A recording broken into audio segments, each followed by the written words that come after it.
بسم اللہ الرحمن الرحیم اللہم صلی علی محمد وعلی آل محمد وبارک وسلم رب اشرح لی صدری ویسر لی امری واحلل عقدۃ من لسانی یفقہوا قولی واجعل لی وزیرا من اہلی آمین یا رب العالمین۔ ناظرین کرام السلام علیکم ورحمۃ اللہ وبرکاتہ۔ ہمارا یہ خصوصی طویل پروگرام ہے دورہ ترجمہ قرآن کا۔ سورہ بنی اسرائیل کا مطالعہ کر رہے ہیں، قرآن حکیم کے 15ویں پارے کا مطالعہ شروع کر چکے ہیں اور آج مطالعہ شروع کر رہے ہیں سورہ بنی اسرائیل کی آیت نمبر 18 سے۔ بہت اہم مضمون آ رہا ہے، دنیا بنانا چاہتے ہو یا آخرت، تم خود طے کر لو۔ دنیا چاہو گے دنیا میں مل جائے گی مگر آخرت میں کچھ حصہ نہیں ملے گا۔ سورہ بنی اسرائیل آیت نمبر 18 سے مطالعہ شروع کر رہے ہیں۔ اعوذ باللہ من الشیطان الرجیم، بسم اللہ الرحمن الرحیم۔ من کان یرید العاجلۃ عجلنا لہ فیہا ما نشاء لمن نرید۔ جو کوئی جلد مل جانے والی یعنی دنیا چاہتا ہے، ہم اس کو جتنا چاہیں جلدی دنیا میں دے دیں گے، جس کے لیے چاہیں گے۔ ثم جعلنا لہ جہنم، پھر ہم نے اس کے لیے جہنم بنا دی ہے، یصلاھا مذموما مدحورا، وہ اس میں داخل ہوگا مذمت کیا گیا بنا کر اور دھکیلا ہوا بنا کر۔ اللہ تعالی ہمیں جہنم کے عذاب سے بچائے۔ اور نوٹ کیجئے گا، دنیا خواہش پر بھی مل جائے گی لیکن آخرت کا معاملہ محض خواہش پر مبنی نہیں ہے۔ اگلی آیت، ومن اراد الآخرۃ وسعى لها سعيها وهو مؤمن، اور جو آخرت چاہتا ہے اور اس کے لیے کوشش بھی کرے جیسا کہ کوشش کرنے کا حق ہے، بشرطے کہ وہ مؤمن بھی ہو، فَأُولَئِكَ كَانَ سَعْيُهُمْ مَشْكُورًا، تو یہی لوگ ہیں کہ جن کی کوشش مقبول ہوگی۔ آخرت چاہتے ہو تو محض چاہت سے نہیں ملے گی، ایمان بھی شرط ہے، کوشش محنت جد و جہد بھی لازم ہے، ایسے لوگوں کی کوشش مقبول ہوگی۔ اللہ تعالیٰ تو چوائس دے رہا ہے، چاہو دنیا بنا لو چاہو آخرت بنا لو۔ اللہ تعالیٰ ہمیں آخرت کا طلبگار بنائے اور آج مہلت سے فائدہ اٹھا کر کل کی ہمیشہ کی زندگی کی تیاری کی توفیق عطا فرمائے۔ ارشاد ہوا، کُلًّا نُمِدُّ هَٰؤُلَاءِ وَهَٰؤُلَاءِ مِنْ عَطَاءِ رَبِّكَ، ہم آپ کے رب کی بخشش سے ان کو بھی اور ان کو بھی ہر ایک کو دیتے ہیں۔ اللہ ہر ایک کو دے رہے دنیا میں، کافر کو بھی مسلم کو بھی، لیکن بالآخر آخرت میں کس کے لیے؟ فقط ایمان لا کر نیک اعمال کرنے والوں، اطاعت کی روش اختیار کرنے والوں کے لیے۔ وَمَا كَانَ عَطَاءُ رَبِّكَ مَحْظُورًا، اور آپ کے رب کی بخشش کسی پر روکی جانے والی نہیں ہے۔ اللہ رب العالمین ہے، دنیا میں سب کو عطا فرما رہا ہے لیکن آخرت میں ان کے لیے جو ایمان لا کر نیک اعمال کے تقاضے پورے کریں۔ انظر کیف فضلنا بعضهم علی بعض، دیکھیے ہم نے کس طرح ان کو ایک دوسرے پر فضیلت دی ہے۔ وَلَلْآخِرَةُ أَكْبَرُ دَرَجَاتٍ وَأَكْبَرُ تَفْضِيلًا، اور یقیناً آخرت کے درجے سب سے بڑے اور فضیلت میں سب سے برتر ہیں۔ دنیا میں کسی کو زیادہ کسی کو کم دیا، یہ آزمائش ہے اور ایک امتحان ہے۔ اصل درجات کہاں کے؟ آخرت کے۔ اللہ وہاں کا ہمیں طلبگار بنائے۔ لا تجعل مع اللہ الہا آخر، اے مخاطب اللہ تعالیٰ کے ساتھ کوئی دوسرا معبود نہ ٹھہراؤ۔ فتقعد مذموما مخذولا، بس تم بیٹھے رہو گے مذمت کیے گئے کر کے اور بے بس بنا کر۔ اللہ تعالیٰ کی توحید کا درس دیا جا رہا ہے اور اللہ تعالیٰ کے ساتھ کسی کو شریک نہ کیا جائے، یہ نقطہ آیا۔ اس نقطے کو ذہن میں رکھیے گا کیونکہ اگلے دو رکوع بہت اہم ہیں معاشرتی ہدایات کے حوالے سے۔ پہلے بھی ذکر آیا سورہ بنی اسرائیل میں، ہم انشاءاللہ مطالعہ کریں گے تیسرے اور چوتھے رکوع میں اہم معاشرتی ہدایات کا۔ تورات کے جو بڑے 10 احکامات ہیں، 10 کمانڈمنٹس آف تورا، یہ ان کا قرآنک ورژن ہے۔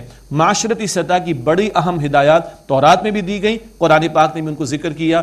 سورہ البقرہ میں ہم نے پڑھا آیت 83 میں، سورہ نساء میں ہم نے پڑھا آیت نمبر 36 میں، پھر سورہ انعام میں ہم نے پڑھا آیت 151 152 میں، اور اب تفصیل آ رہی اس مقام پر اگلے دو رکوعوں میں۔ پہلے اللہ تعالیٰ کا حق بیان ہو رہا ہے اور اللہ تعالیٰ کے حق کے فوراً بعد والدین کا ذکر ہے۔ فرمایا وَقَضَىٰ رَبُّكَ أَلَّا تَعْبُدُوا إِلَّا إِيَّاهُ وَبِالْوَالِدَيْنِ إِحْسَانًا، اور تمہارے رب نے اے مخاطب یہ فیصلہ فرما دیا کہ اس کے سوا کسی اور کی عبادت نہ کرنا اور والدین کے ساتھ احسان یعنی حسن سلوک کا معاملہ کرنا۔ اصل اصول کیا ہے؟ اللہ کی توحید پر کاربند رہو، اللہ تعالیٰ ہی کی عبادت کرو، اس کے ساتھ کسی کو شریک نہ کرو۔ اب اللہ تعالیٰ کے حق کے فوراً بعد ماں باپ کا ذکر ہے۔ قرآن حکیم میں کم از کم 5 مرتبہ اللہ تعالیٰ کے حق کے فوراً بعد ماں باپ کا ذکر آتا ہے۔ ہاں، جہاں تک محبت کا معاملہ ہے، اطاعت کا معاملہ ہے، تو اللہ کی محبت، اللہ کے رسول علیہ السلام کی محبت، اللہ تعالیٰ کی اطاعت، اللہ کے رسول علیہ السلام کی اطاعت، یہ معاملہ ٹاپ پر رہے گا۔ اسی طرح خاتون جس کا نکاح ہو چکا ہو تو اللہ اور اس کے رسول علیہ السلام کے بعد اس پر سب سے بڑا حق اس کے شوہر کا ہے۔ ایک بیوی کے لیے اس کی جنت شوہر کے ساتھ منسلک کر دی گئی۔ اب اس تھوڑی سی وضاحت کے بعد والدین کا ذکر آ رہا ہے۔ اللہ تعالیٰ اپنے حق کے فوراً بعد ماں باپ کا ذکر فرما رہا ہے۔ 2-3 بڑے اہم نقطے ہیں۔ اللہ تعالیٰ خالق ہے مگر ہماری پیدائش کا ذریعہ ماں باپ، اللہ تعالیٰ رازق ہے مگر ہمیں رزق ملا ماں باپ کے ذریعے، اللہ تعالیٰ محافظ ہے، حفاظت فرمانے والا، مگر جب ہم کچھ کرنے کے قابل نہیں تھے، ہماری پرورش کرنے والے، حفاظت کرنے والے، اپنے آپ کو انویسٹ کرنے والے کون؟ ہمارے ماں باپ۔ اور ہاں اللہ دیے چلا جاتا ہے، اللہ بندوں سے کچھ نہیں چاہتا، ماں باپ بھی اپنے آپ کو کھپا دیتے ہیں، اولاد سے کچھ توقع نہیں کرتے، حتیٰ کہ وہ اولاد جو عام طور پر معذور اگر پیدا ہو جائے، عام طور پر کہہ رہا ہوں عموم کے اعتبار سے رویے ہیں، معذور بھی پیدا ہو جائے جس سے کچھ ملنے کا نہیں، ماں باپ اس پر زیادہ اپنے آپ کو کھپا رہے ہوتے ہیں۔ اگلا نقطہ ہے خاص بڑھاپے کا معاملہ۔ اولاد جوانی کے جوش میں اپنے جوبن پر ہوتی ہے اور ماں باپ بڑھاپے کے اندر، بیماری بھی ہے اور کچھ مسائل بھی ہوا کرتے ہیں، عوارض بھی ہوا کرتے ہیں، اس موقع کے حوالے سے خاص رہنمائی بڑھاپے کے تعلق سے۔ اما یبلغن عندک الکبر احدہما او کلاہما فلا تقل لہما اف، اور اگر ان میں سے ایک یا دونوں تمہارے سامنے بڑھاپے کو پہنچ جائیں تو انہیں اف بھی نہ کہنا۔ یہ اردو کا اف نہیں، عربی کا اف ہے۔ اردو کا اف تو کب نکلتا ہے؟ جب ہمارا گھٹنا ٹیبل کے کارنر پہ لگتا ہے تو اف نکلتا ہے، یہ اردو کا اف ہے۔ عربی کا اف کیا ہے؟ ہلکی سی آہ بھی نہ نکلے، ذرا سی ناگواری کا کوئی اظہار بھی تمہاری زبان تو دور کی بات ہے انداز سے بھی نہ ہو، اف عربی میں اسے کہا جاتا ہے۔ فلا تقل لہما اف، پس انہیں اف بھی نہ کہنا، ولا تنہرہما، اور نہ ان کو جھڑکنا، وقل لہما قولا کریما، اور ان سے نرمی سے ادب سے بات کرنا۔ تین باتیں ہو گئی، نہ اف کہنا، نہ جھڑکنا، اور ان سے ادب سے بات کرنا، نرمی سے بات کرنا۔ نمبر 4 وَغْفِضْ لَهُمَا جَنَاحَ الذُّلِّ مِنَ الرَّحْمَةِ، اور ان کے لیے عاجزی کے ساتھ اپنے بازوؤں کو رحمت کے ساتھ جھکائے رکھنا۔ سبحان اللہ، اپنے بازوؤں کو عاجزی کے ساتھ مہربانی کرتے ہوئے جھکائے رکھنا، یعنی جیسے کبھی ایک غلام اپنے آقا کے سامنے کھڑا ہو، یعنی تم نے ادب کرنا ہے ماں باپ کا اور شفقت کا اور رحمت کا اظہار کرنا ہے۔ اچھا، یہ سارا کچھ کرنے کے بعد بھی کوئی اپنے آپ کو کچھ سمجھ نہ بیٹھا کہ ماں باپ کا بڑا حق ہم نے ادا کیا، تمہارے بس میں نہیں کہ تم ماں باپ کا حق ادا کر سکو۔ وَقُلْ رَبِّ ارْحَمْهُمَا كَمَا رَبَّيَانِي صَغِيرًا، اور اس طرح دعا کرنا کہ اے میرے رب، میرے ان دونوں ماں باپ پر رحم فرما کہ جس طرح میں چھوٹا تھا تو بڑی شفقت کے ساتھ انہوں نے میری پرورش کا معاملہ کیا تھا۔ یہ ہے قرآن، یہ ہے اللہ سبحانہ و تعالیٰ کا کلام، یہ ہے رب کے احکامات ماں باپ کے بارے میں۔ کیا ایلیویٹ کرتا ہے رب کائنات ماں باپ کے مقام کو بندوں کے سامنے، اولاد کے سامنے۔ ایک وہ معاشرے ہیں جہاں نکاح ختم تو ماں باپ کا تصور ختم، ایک وہ معاشرے جہاں ماں باپ بوڑھے ہیں تو اولڈ ہاؤسز کے اندر ہیں، ایک وہ معاشرے کے جہاں ماں باپ کو گھروں سے نکال دیا جاتا ہے، ایک وہ معاشرے کے جہاں پولیس کا نمبر بچوں کے پاس ہوتا ہے، ذرا ماں باپ کچھ کہیں تو فوراً فون کر کے ماں باپ کی جو ہے وہ کلاس کروا دی جائے، انا للہ و انا الیہ راجعون۔ اور اب ہمارے معاشرے جہاں کبھی کسی کی زلفوں کے اسیر ہو کر ماں باپ کے اوپر جو ہے وہ دست درازی کی باتیں کی جائیں، ماں باپ کو گھروں سے باہر نکالا جائے، انا للہ و انا الیہ راجعون۔ اللہ کے پیغمبر فرماتے صلی اللہ علیہ وآلہ وسلم، تمہارے ماں باپ تمہاری جنت بھی تمہاری جہنم بھی۔ اللہ اکبر۔ اللہ کے پیغمبر فرماتے علیہ السلام، اللہ کی رضا والد کی رضا میں ہے اور اللہ کی ناراضگی والد کی ناراضگی میں ہے۔ اللہ کے پیغمبر فرماتے صلی اللہ علیہ وآلہ وسلم، جنت تمہاری ماں کے قدموں کے پاس ہے۔ اللہ اکبر۔ اللہ کے پیغمبر فرماتے صلی اللہ علیہ وسلم، بعض گناہوں کی سزا اللہ دنیا ہی میں دے دیتا ہے، جن میں یہ بھی ہے تم اپنے ماں باپ کو تنگ کرو گے، ستاؤ گے، پریشان کرو گے، دنیا میں بھی اللہ تعالیٰ تمہیں اس کی سزا دے گا۔ اللہ ہمارے حال پر رحم فرمائے۔ ماں باپ حیات ہوں تب بھی یہ دعا بڑی پیاری، رب ارحمہما کما ربیانی صغیرا، وہ اللہ کی رحمت کے محتاج، اور ماں باپ انتقال کر کے دنیا سے چلے گئے ہوں تب بھی یہ دعا بہت پیاری ہے۔ اور ہاں، تب کیا کیا جائے؟ ان کے لیے دعا کرنا، استغفار کرنا۔ نیک اولاد خود آٹومیٹکلی ماں باپ کے لیے صدقہ جاریہ بنتی ہے، تو ہم نیک بنیں گے تو ہمارے ماں باپ پر بھی اللہ رحمت نازل فرمائے گا۔ حدیث مبارک میں آتا ہے ایک شخص کے درجے کو بلند کیا جاتا ہے اور اس کو بتایا جاتا ہے تیرا درجہ بلند کیا گیا۔ کیوں بلند کیا گیا؟ تیرے بیٹے نے تیرے لیے استغفار کا اہتمام کیا تھا۔ اللہ اکبر۔ یہ ہے ہمارا دین، پیارا دین، جو ماں باپ کو یہ ویلیو عطا کرتا ہے، یہ قدر عطا فرماتا ہے۔ ہم میں سے جن کے حیات ہوں، ہمیں اللہ تعالیٰ قدر کرنے کی توفیق عطا فرمائے اور ان کی خدمت کی توفیق دے، اور اگر چلے گئے ہوں تو اللہ تعالیٰ ہمیں ان کے لیے صدقہ جاریہ بننے کی توفیق عطا فرمائے، ان کے لیے دعا کرنا، ان کے لیے استغفار کرنا۔ اللہ تعالیٰ مجھے، آپ کو، ہم سب کو اس کی توفیق عطا فرمائے۔ اور بھی کچھ ہے، سورہ احقاف میں ذکر آئے گا انشاءاللہ، سورہ لقمان میں ذکر آئے گا، تب اور بھی باتیں انشاءاللہ ماں باپ کے حوالے سے آپ کے سامنے رکھیں گے۔ اللہ تعالیٰ مجھے بھی عمل کی توفیق دے، آپ کو بھی عمل کی توفیق عطا فرمائے۔ ہاں، کبھی ایسا معاملہ آ جاتا ہے کہ ایک پوائنٹ ایسا آ جاتا ہے کہ ماں باپ کچھ تقاضا کرتے، بندے کے بس میں ممکن نہیں ہوتا۔ اللہ فرما رہا ہے ربکم اعلم بما فی نفوسکم، تمہارا رب خوب جانتا ہے جو تمہارے دلوں میں ہے۔ ان تکونوا صالحین فانہ کان للاوابین غفورا، اگر تم نیک ہو تو بے شک وہ اللہ رجوع کرنے والوں کو بخش دینے والا ہے۔ مثلا ماں باپ کوئی ایسا تقاضا کرے جائز تو ہو، اولاد کے لیے ممکن نہ ہو کہ وہ پورا کر سکے، کوئی برانڈیڈ قسم کی بڑی مہنگی گاڑی کا ماں باپ مطالبہ کر رہے اور اولاد کے پاس اویلیبل ریسورسز نہیں ہیں، معافی تلافی کرے گا۔ یا کبھی کسی ماں باپ میں سے کسی نے ایسا تقاضا کر دیا کہ بیٹا یہ فلاں ڈش مجھے لا کر کھلاؤ، لیکن اب پتہ ہے کہ اگر ماں باپ کو کولیسٹرول کا پرابلم ہے اور ایشوز ہیں، بلڈ پریشر کا ایشو ہے، ہارٹ کا پرابلم ہے، یہ اگر ان کو کھلائے گئے تو ان کا نقصان ہو جائے گا، بندہ وہاں پہ معافی تلافی کر لے۔ ظاہر بات ہے یہاں بندے کی کوئی نیت ماں باپ کی نافرمانی کرنے کی نہیں ہوتی، یا تو پاسبل نہیں عمل کرنا، یا اگر وہ عمل کرے گا تو ان کے لیے نقصان کا باعث ہوگا۔ ایسے حالات کے اندر فرمایا کہ کوئی حرج کی بات نہیں، اللہ تعالیٰ رجوع کرنے والوں کو بخش دینے والا ہے۔ اس کے بعد رشتہ داروں کا بیان، معاشرتی ہدایات ذہن میں رکھیے گا، بہت قیمتی ہدایات۔ وَآتِ ذَا الْقُرْبَى حَقَّهُ، اور رشتہ دار کو اس کا حق ادا کرو۔ گھر والوں میں پہلے تو ماں باپ کا ذکر آ گیا، اللہ اور اللہ کے رسول علیہ السلام کے بعد ماں باپ کا حق سب سے ٹاپ پر آ گیا۔ اب جو ذکر آ رہا ہے وہ رشتہ داروں کے تعلق سے، اور یہ ہمارا دین، خوبصورت دین، اس معاشرے کو جوڑنا چاہتا ہے اور مضبوط کرنا چاہتا ہے، اور ایک ہمدردی، ایثار کے جذبات پروموٹ کرنا چاہتا ہے، پروان چڑھانا چاہتا ہے۔ الفاظ کا انداز دیکھیے، وَآتِ ذَا الْقُرْبَى حَقَّهُ، اور رشتہ دار کو اس کا حق ادا کرو۔ سبحان اللہ، تمہیں اللہ نے نوازا، تمہارے رشتہ دار مالی اعتبار سے کمزور یا کسی مشکل میں آ جائیں تو ان کا حق ادا کرو، ان کی جو مدد کرو گے نا تو تم اپنا کوئی احسان نہ جتانا، ان کا حق ہے اور تمہارا فرض ہے۔ سبحان اللہ، کیا اپیلنگ انداز ہے کسی دوسرے کی مدد کرنے کا۔ رشتہ دار کو اس کا حق ادا کرو، تمہیں زیادہ ملا تمہارا ٹیسٹ ہے، اسے کم دیا اس کا امتحان ہے، تمہارا امتحان ہے کہ اللہ کی نعمت کا شکر ادا کر کے اس شکرانے کا ایک طریقہ ہے کہ دوسروں کو بھی اللہ تعالیٰ کی نعمت میں شریک کرو۔ کیا پیارا دین ہے۔ حدیث سے مبارک میں آیا کہ جو چاہتا ہے کہ اس کی عمر میں برکت ہو اور اس کے رزق میں برکت ہو، اضافہ ہو، اپنے رشتہ داروں کے ساتھ صلہ رحمی کا معاملہ کرے۔ حدیث میں آتا ہے کہ لا يدخل الجنت قاطع، قطع تعلقی کرنے والا جنت میں داخل نہیں ہوگا۔ اور حدیث مبارک میں آتا ہے کہ اللہ دنیا میں ان کو بلکہ سبحان اللہ، وہ حدیث اللہ تعالیٰ نے یاد دلائی، جس عمل اور نیکی کا اجر فوراً یعنی جلد اللہ عطا فرماتا ہے، وہ صلہ رحمی ہے، رشتہ داروں کے ساتھ بھلا سلوک کرنا۔ اور فرمایا آگے، والمسکین وابن السبیل، اور مسکین کا حق ادا کرو اور مسافر کا حق ادا کرو، ولا تبذر تبذیرا، اور مال بے جا نہ اڑاؤ، بلا ضرورت مال خرچ نہ کرو، فضولیات میں مال خرچ نہ کرو، گناہوں کے کاموں میں مال خرچ نہ کرو۔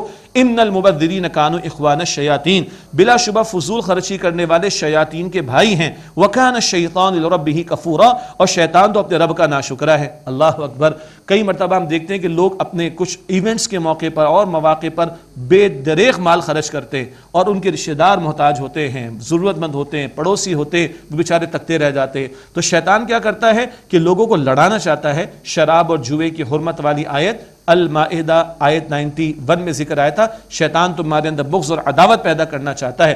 ایک طرف دولت کی ریل پیل ہو اور پیسہ فضول بہایا جا رہا ہو، اور دوسری طرف خاندان کے ایسے لوگ ہوں جو ڈپرائیوڈ آف ہوں، جو معاش کی محنت میں پیچھے رہ گئے، تو وہ احساس کمتری کا شکار ہوں گے، اور پھر لوٹ مار مچتی ہے، پھر اپنوں ہی کے یہاں چوریاں اور ڈکیتیاں ہوتی ہیں۔ ایک طرف کسی بیٹی کی شادی پر لاکھوں کروڑوں بہائے جا رہے ہوتے، اور اسی خاندان کے اندر لوگ بیچارے فاقوں پر آمادہ اور مجبور ہو چکے ہوتے ہیں، اور جب ان کے گھر میں کسی بچی کی شادی کا موقع آتا ہے تو وہ بھی کہتے ہیں ہماری بچے کی بھی تو ہاتھ پیلے ہونے چاہیے، تو بائی ہک اور بائی کروک کہیں نہ کہیں سے تو مال پورا لینا، کہیں نہ کہیں سے تو خرچے پورے کرنے، پھر چوریاں ہوتی ہیں، ڈکیتیاں ہوتی ہیں، کبھی بھانجا ماموں کو قتل کرتا ہے، کبھی بھتیجا چاچو کو قتل کر دیتا ہے، کبھی اپنے قتل کر کے مال لوٹ لیتے ہیں۔ عام ہمارے یہاں مثالیں موجود ہیں۔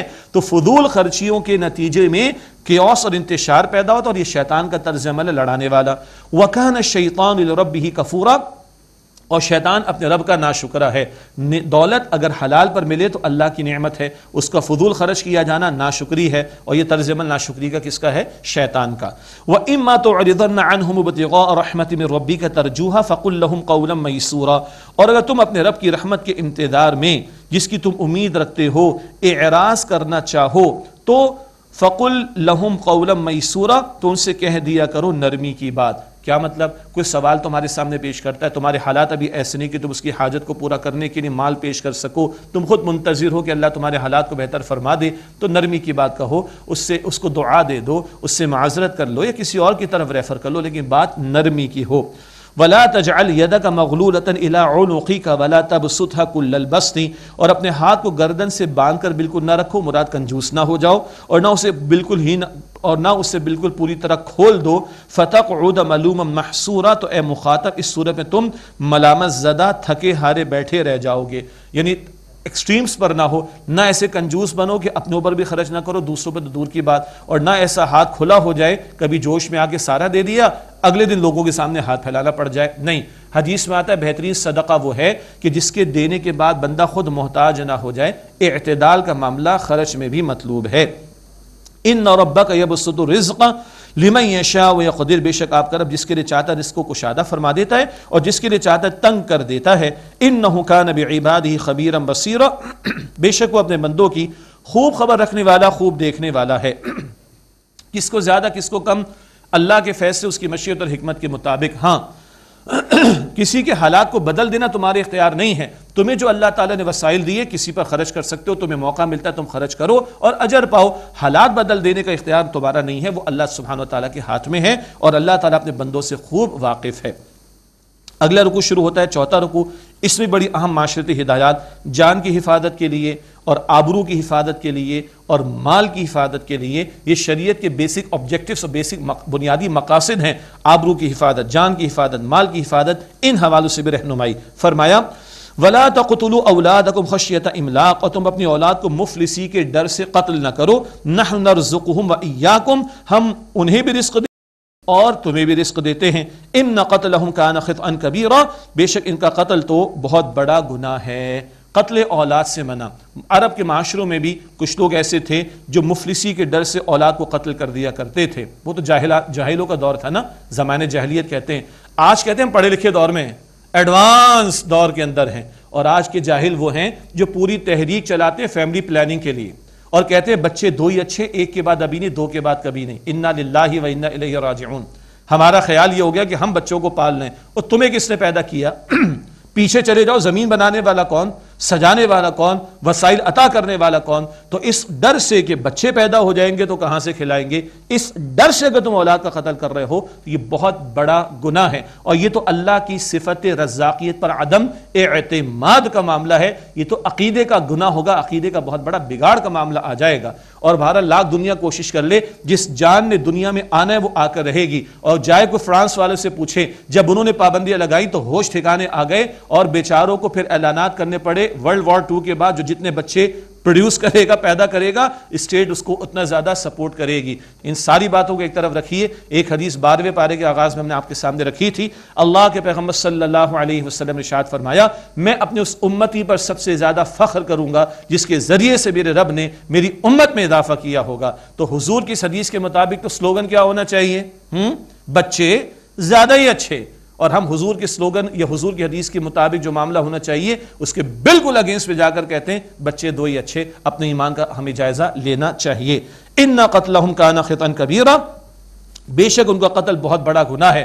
اور یاد رکھیے یہ جو حمل میں جو فیٹس، جو بچہ یا بچی پروان چڑھ رہا ہے، بعض لوگ جب پتہ چلتا ہے کہ یہ لڑکی ہے تو وہ حمل ضائع کروا دیتے ہیں، بہت بڑا جرم ہے. اور اگر 4 ماہ کا وہ معاملہ ٹھہر چکا ہے تو 4 مہینے بعد تو روح پھونک دی جاتی ہے حدیث مبارک کے مطابق. یہ پھر بالکل قتل کے مترادف ہے. جان بوجھ کر 4 مہینے کے بعد اسقاط حمل کرانا، ابورشن کرانا، فقہاء متفق یہ قتل کے مترادف ہے. یہ سارا بگاڑ کیوں آیا؟ عقیدے کی کمزوری، اللہ پر ایمان نہیں، اللہ پر توکل نہیں. آگے فرمایا وَلَا تَقْرَبُوا الزِّنَا، اور زنا کے قریب نہ جاؤ. إِنَّهُ كَانَ فَاحِشًا، بے شک یہ بے حیائی ہے کھلی، وَسَاءَ سَبِيلًا، اور برا راستہ ہے. اللہ کے کلام کی ترتیب دیکھیے. پہلے فرمایا کہ اولاد کو ناحق قتل نہ کرو، اب فرمایا کہ زنا کے قریب نہ جاؤ. ایک دور تھا کہ لوگ زنا کرنے سے رکتے تھے، ارے بچہ پیدا ہو گیا تو کیا کریں گے پھر. اس کے بعد وہ دور آ گیا، وہ الفاظ کہتے ہوئے مجھے حجاب آتا ہے، جھجک آتی ہے. اب سیف معاملہ ہے جی.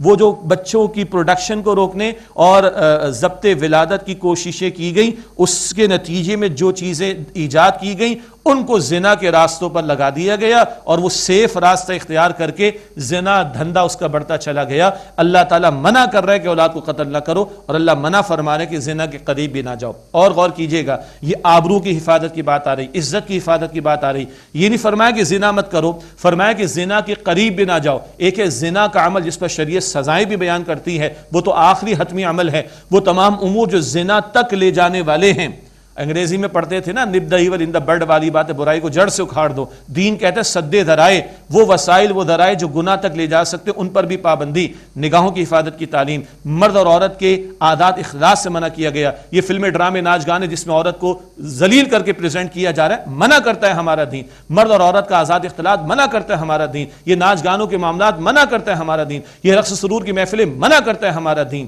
ان سب کا نتیجہ کیا ہے؟ آج عزت تار اور عزت پامال، نکاح کے انسٹیٹیوشن ختم کرنے کی باتیں، گندگی کے ڈھیر ہمارے معاشرے بنتے چلے جا رہے ہیں. تو قرآن کہتا ہے زنا کے قریب بھی نہ جاؤ، انہ کان فاحشہ، بے شک یہ کھلی بے حیائی ہے، وساء سبیلا، اور برا راستہ ہے. اب جان کا احترام، یہ بات پہلے بھی آ چکی ہے. ولا تقتلوا النفس التي حرم اللہ الا بالحق، اور اس جان کو قتل نہ کرو جسے اللہ تعالیٰ نے حرام قرار دیا ہے مگر حق کے ساتھ. انسانی جان محترم ہے، اس کا قتل کرنا حرام ہے، الا بالحق، مگر حق کے ساتھ. قاتل کو سزا کے طور پر قتل کیا جائے گا، مرتد اپوسٹیٹ کو قتل کیا جائے گا. شادی شدہ مرد یا عورت زنا کا ارتکاب کرے سزا کے طور پر اسٹوننگ ٹو ڈیتھ، رجم کی سزا ہے. مزید تفصیلات ہیں، یہ ہے حق کے ساتھ. ادروائز انسانی جان محترم ہے، اسے قتل نہ کرو. ومن قتل مظلوما فقد جعلنا لولیہ سلطانا فلا یسرف فی القتل، اور جو مظلومی میں قتل کر دیا گیا تو ہم نے اس کے وارث کے لیے ایک اختیار یعنی قصاص کا دیا ہے، پس وہ حد سے نہ بڑھے قتل کے انتقام یا قتل کا بدلہ لینے میں. کیا مطلب؟ ایک شخص مظلومی میں قتل ہو گیا تو مقتول کے وارثوں کے پاس اختیار ہے، چاہے تو قاتل کو سزا کے طور پر قتل کروائیں، چاہے تو خوب بہا لے کر اس کو معاف کر دیں. اور فرمائے وہ قتل میں زیادتی نہ کریں. اگر قاتل کو قتل کروایا جائے گا تو اس کو تڑپا کر مارنا اور اس کی لاش کی بے حرمتی کرنا یہ جائز نہیں ہے. اور اگر خوب بہا لے لیا تب انتقام کے کوئی جذبات نہیں ہونے چاہیے. انہ کان منصورا، بے شک اس کی مدد کی گئی ہے، یعنی اس کے زخموں پر جو ہے مرہم رکھا گیا. مقتول کے وارثوں کو اختیار ہے، چاہو تو ایگزیکیوٹ کرواؤ مگر زیادتی نہ کرنا، چاہو تو خوب بہا بلڈ منی لے کر معاف کر سکتے ہو مگر پھر انتقام کے جذبات نہ ہوں. مال کی حفاظت کے تعلق سے یتیم کے مال کا بیان. ولا تقربوا مال الیتیم الا بالتي هي احسن حتى يبلغ اشدہ، اور یتیم کے مال کے قریب بھی نہ جاؤ مگر اس طریقے پر جو سب سے بہترین ہو، یہاں تک کہ وہ اپنی جوانی کی عمر کو پختہ عمر کو پہنچ جائے. کچھ ہدایات البقرہ اور سورۃ الانعام میں ہمارے سامنے یتیموں کے بارے میں آ چکی. واوفوا بالعہد، اور عہد کو وعدے کو پورا کرو. ان العہد کان مسئولا، بے شک عہد کے بارے میں وعدے کے بارے میں ضرور سوال کیا جائے گا. یہ اللہ تعالیٰ فرما رہے ہیں وعدہ پورا کرو، وعدے کے بارے میں سوال ہوگا. اور ہم کیا کہتے ہیں؟ وہ وعدے ہی کیا جو وفا ہو جائے، وہ قرض ہی کیا جو ادا ہو جائے. انا للہ و انا الیہ راجعون. مارکیٹ میں لوگ سیاست دانوں کو برا بھلا نہیں کہہ رہے، مارکیٹ میں بیٹھے میں قسمیں کھا کر جھبڑولتے ہیں، وعدہ خلافی کرتے ہیں، گھروں کے اندر ہوتا ہے، آفیسز کے اندر ہوتا ہے. اللہ معاف کرے، وہ وعدے ہی کیا جو وفا ہو جائے ہم کہتے ہیں، وہ قرض ہی کیا جو ادا ہو جائے. اور اللہ فرما رہے وعدہ پورا کرو، وعدے کے بارے میں سوال ہوگا. ہمیں سیریس لینا چاہیے معاملات کو، ہمیں اللہ کو جواب دینا ہے. وَأَوْفُوا الْكَيْلَ إِذَا كِلْتُمْ وَزِنُوا بِالْقِسْطَاسِ الْمُسْتَقِيمِ، اور جو تم ناپ کر دو تو پیمانہ پورا کرو اور وزن کرو تم سیدھی ترازو کے ساتھ. ناپ تول کی کمی، شعیب علیہ السلام کی قوم کا ذکر ذہن میں رکھیے گا، ناپ تول کے حوالے سے بھی رہنمائی. ذَلِكَ خَيْرٌ وَأَحْسَنُ تَأْوِيلًا، یہ بہتر ہے اور انجام کے اعتبار سے سب سے عمدہ ہے. اگلی آیت بھی بہت انقلابی بات ہے. ہمارا دین علم پر زور دیتا ہے. ہمارا عقیدہ ہو، ہماری سوچ ہو، ہمارا عمل ہو، علم کی بنیاد پر ہونا چاہیے. وَلَا تَخْفُ مَا لَيْسَ لَكَ بِهِ علم، اور اس بات کے پیچھے نہ پڑو جس کا تمہیں علم نہیں. تکے لگانا، بغیر علم کی بات کرنا، بغیر دلیل بات کرنا، یہ دینداروں کو، ایمان والوں کو زیب نہیں دیتی. اللہ کا کلام ہم سے کہتا ہے اس بات کے پیچھے نہ پڑو جس کا تمہیں علم نہیں. اِنَّ السَّمْعَ وَالْبَصَرَ وَالْفُؤَادَ کل اولئک کان عنہ مسئولا، بے شک سماعت اور بصارت اور دل دماغ، فؤاد دل دماغ دونوں کے لیے آتا ہے. سماعت اور بصارت اور دل و دماغ کی صلاحیتیں، ان میں سے ہر ایک کے بارے میں سوال کیا جائے گا. توہمات کا ہمارا دین نفی کرتا ہے، اس کی اوکلٹ سائنسز ہمارا دین نفی کرتا ہے. ستارے گردش میں، اللہ کے بندے یہ ستارے تجھے کیا بتا دیں گے؟ ہاں، اور کوا چلا رہا ہے، آنکھ پھڑک رہی ہے، ایسا ہو رہا ہے، ویسا ہو رہا ہے. یہ توہمات ہیں، کوئی سالڈ بیسس ہمارے پاس نہیں. بڑی بڑی لمبی گاڑیاں ہیں، لاکھوں کی ہو، پتہ نہیں کروڑوں کی بھی جی، اور بلیک ریبن لگا ہوا ہے پیچھے 10 روپے کا. ہاں، اس سے گاڑی بچ جائے گی؟ یہ کیا ہے آخر؟ کن فضولیات کے اندر ہم لوگ پڑے ہوئے ہیں؟ ہمارا دین عقیدے کی بنیاد پر اور عمل کی بنیاد پر اور سوچ کی بنیاد پر ہم سے تقاضا کرتا ہے علم دلیل ہونی چاہیے. یہ صلاحیت سوچنے سمجھنے کی، ان سب کے بارے میں کل سوال ہوگا. ناظرین کرام، اسی کے ساتھ پروگرام مکمل ہوتا ہے. آئیے دعا کر لیتے ہیں انشاءاللہ. بسم اللہ الرحمن الرحیم. اللہم صلی علی محمد وعلی آل محمد وبارک وسلم. یا اللہ ہم سب کی، ہمارے ماں باپ کی، ہمارے گھر والوں کی اور تمام مسلمانوں کی مغفرت فرما۔ یا اللہ ہمارے صغیرہ کبیرہ تمام گناہوں کو بخش دے۔ اے اللہ ہم سب کو اسلام پر زندہ رکھ، ایمان پر خاتمہ عطا فرما۔ اے اللہ ہمارے حساب کو آسان فرما دے۔ اے اللہ اس ماہ مبارک کے طفیل ہم سب کی مغفرت فرما دے۔ اے اللہ ہم سب کو جہنم سے آزاد فرما دے۔ اے اللہ روز قیامت نبی اکرم صلی اللہ علیہ وسلم کی شفاعت عطا فرما دے۔ اے اللہ ہم سب کو جنت الفردوس عطا فرما۔ اے اللہ ہماری ان محنتوں کو اپنی بارگاہ میں قبول فرما۔ اے اللہ ہم سب کو اے اللہ جہنم سے بچا کر جنت الفردوس عطا فرما دے۔ اے اللہ ہم سب سے راضی ہو جا۔ اے اللہ ہم سب سے راضی ہو جا۔ اے اللہ ہم سب سے راضی ہو جا۔ صلی اللہ علی النبی الکریم وعلی آلہ واصحابہ اجمعین، آمین برحمتک یا ارحم الراحمین۔